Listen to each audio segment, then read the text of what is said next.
and graduates from Campbelltown Academy. Guess who one of his classmates was? A pretty famous person we've talked about. What? No, we haven't talked about him too much yet. We've talked about this guy, and he was a very good choice, despite how it went about getting. John Marshall. John Marshall, very good. He was actually a classmate of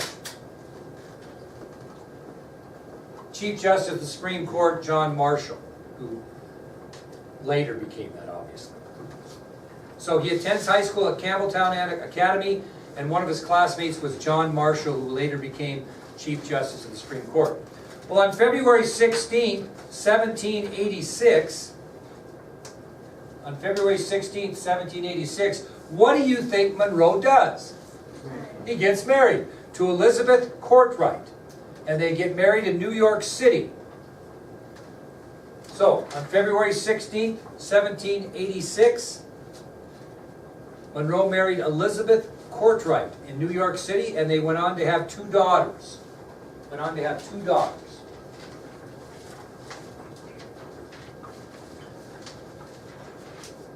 What do you think that Monroe did during the American Revolution? Fought. He served in the Continental Army, and he finished the Revolutionary War with the rank of Major. So he fought in the Revolutionary War in the Continental Army. He was not a member of the militia. And he finished the Revolutionary War with the rank of Major. Now this guy was an incredible politician, and I'm going to give you all these. During his career, he served in 8 different political positions during his career. 8 different positions. That's pretty unusual. He served in 8 different political positions during his political career. And none of them were like real low levels. They were all big-time positions. Okay? From 1790 to 1794, he served as a United States Senator. From 1790 to 1794, he served as a United States Senator. From 1794 to 1796, he served as U.S. Minister to France. 1794 to 1796, he was U.S. Minister to France. He took a little time off, 3 years, and then from 1799 to 1803, he served as Governor of Virginia. From 1799 to 1803, after taking 3 years off of politics, he served as Governor of Virginia. Well, from 1803 to 1807, he served as U.S. Minister to Great Britain. From 1803 to 1807, he served as U.S. Minister to Great Britain.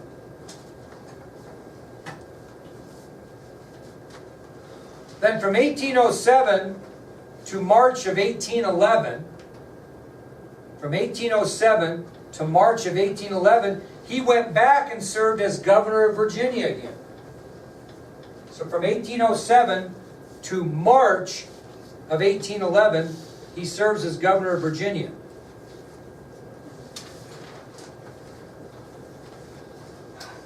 From April 1811 to 1817, now since I said he quit in March and started the next job in April, where do you think he went? Think about March, what happened in March in our country. What happens in March? That happens in January now. We have an inauguration. So in April of 1811, he became Secretary of State under Madison. He became Secretary of State under Madison. From April of 1811 to 1817. He becomes Secretary of State, and he serves under James Madison. Now this is kind of interesting. I didn't tell you this, but I think it's interesting. In 1814 and 1815, that's during the time he's serving as Secretary of State, right? But in 1814 and 1815, he also served as Secretary of War. He was Secretary of War and Secretary of State in 1814, 1815, during the time he was with Madison from 1811 to 1817. So he actually served 2 major cabinet positions at one time, in 1814 and 15, where he was Secretary of State and Secretary of War. And then what did he serve from 1816 to 1824? Huh? President of the United States. So he has quite a political career. Quite a political career. So from 1817 to 1824, he serves as president. 1816 to 1824, he serves as president. Which is it? Is that 7? No, I have 8. That's 8. Yeah, but you have governor of Virginia twice. Yeah. But he also served as secretary. Yeah, well, we'll count it twice. Yeah, 8 different. Yeah, it actually would be 7 positions, thank you. But 8, good. Okay, we'll fix it. That's all right. Now, President Monroe had a very influential cabinet. He had a very well-known politically cabinet. And we'll start talking about some people that you mentioned. Buck, who'd you mention? I said we're not there yet.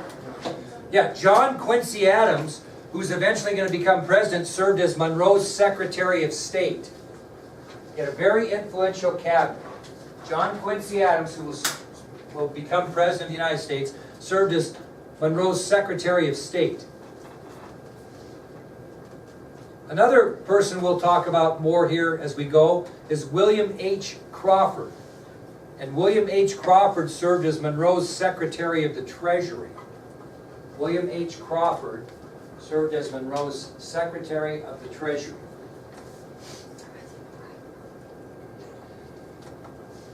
And Will, who served as his Secretary of War? You did a paper on him. John C. Calhoun. John C. Calhoun, who we talked about before, served as Monroe's Secretary of War. These were 3 really influential politicians of the time. So he had a good cabinet. A good cabinet. Well, what do presidents do after they serve in the presidency? They're usually too old to start a new career, and sometimes they're too young to write their memoirs. But what do? They don't get another job, do they? They retire. Yeah, they never get another job. They retire. The problem with Monroe was he retired in March of 1825, and he was $75,000 in debt. It was a lot of money at that time. He was $75,000 in debt. March of what? March of 1825. How old was he? How old was he when he retired? Yeah. Oh, did you not say that? He's 71. I thought you said retired at 71. Well, no, he retired in March of 1825, so 58, 68, 78, 88, 98, 1808, 1818, 1828, he'd have been 70, so 60, 67 or so. But he was $75,000 in debt. Well, his wife died shortly after his retirement in 1826. And he moved from his estate in Virginia to New York, where he lived with his daughter and her husband. So shortly after his retirement from the presidency, his wife died. So he moved from his estate that he had in Virginia, and he moved to New York to live with his daughter and her husband.